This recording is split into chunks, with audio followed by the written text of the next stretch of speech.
Haleluya. Amen. Tuli mu kubikkulirwa 2:26 na 28 paka kwa 28. We are in Revelation 2 verse 28.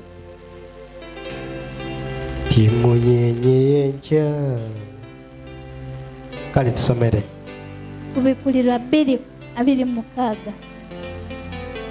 Era awangula n'akwatanga ebikolwa byange okutuusa ku nkomerero. Awangula n'akwata ebikolwa byange okutuusa ku nkomerero.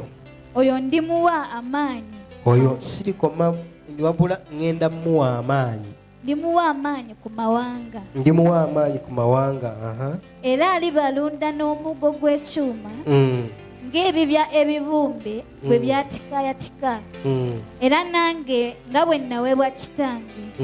Era ndimuwa emmunyenye ey'enkya. Era ndimuwa emmunyenye ey'enkya. Haleluya. Amen. Ekirabo Katonda kyasobola okukuwa. The gift that God can give you, Woba osobola okukwata ebiragiro bye. if you can get His commands, Woba osobola omugoberera. if you can follow Him, Woba osobola omutegeera. if you can understand Him, Bwe kuddamu emmunyenye it is you to get your star again. ey'enkya n'ekumulisiza. Then that star shines for you. Toyina kyamagero kye weetaaga. You don't have any miracle that you need.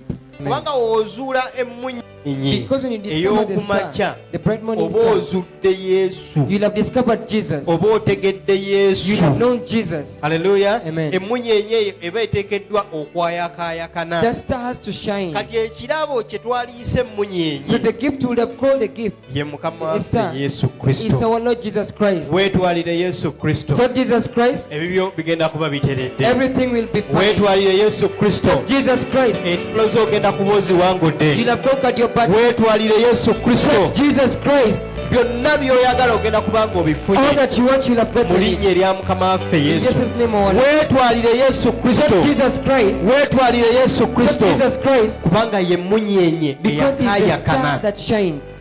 Haleluya. Amen. Mu linnya erya Mukama waffe In Yesu. Jesus' name, our Lord. Tewali kirabo ky'osobola kufuna There's no gift you can get okuggyako Yesu. except Jesus Christ. Ne basabira okufuna ekyamagero. Even if they pray for you to get a miracle, Ekyamagero kiggwaawo miracle can perish, naye akola ebyamagero tasobola but the kuggwaawo. miracle worker cannot perish. Ne bakusabira Even if they pray for you n'owonyezebwa, and you get healed, obulumi busobola okudda, pain can come back. naye Yesu Kristo bw'obeera naye But when you have Jesus Christ, n'obulumi bumudduka. even pain runs away Mu from him. linnya erya Mukama In waffe Jesus' Yesu. name, our Lord. Kati obadde ekindafuubanya, So what is making me njagala tell otwale Yesu Kristo I wanted you to take omwenyenyeye Jesus ogende Christ kumulisiza as your light to shine for you olunaku luno olwaleero. today on? Abantu tebagenda kunoonyanga ggwe, People will not look for you as you. bagenda kunoonya ku lwa Yesu. They will seek for you as for Abantu Jesus bagenda Christ. kwagala ku lwa Yesu. They will love you for the sake of Abantu Christ. bagenda kuzuula ku lwa They will Yesu. discover you for the sake of Abantu Christ. ogenda bawangula ku lwa Yesu. They will conquer them because of Ogenda Jesus Christ. kutambula engendo ku lwa Yesu. You will journeys because of Jesus Ogenda Christ. kuwangula empaka zo zonna You z'onaabeera will be a ku lwa victor Yesu. because of Jesus Christ. Ogenda kukola sente ku lwa You will Yesu. make money because of Mu Jesus. linnya erya Mukama waffe Yesu. Jesus' name, our Lord. Leero tulina omwekwata. Today we have to hold on to Him. Tetulinaayo kisumuluzo We kirala. don't have any other. Tetulinaayo ssuubi We ddala. don't have any other hope. We Tetulinaayo magezi malala. don't have any other wisdom.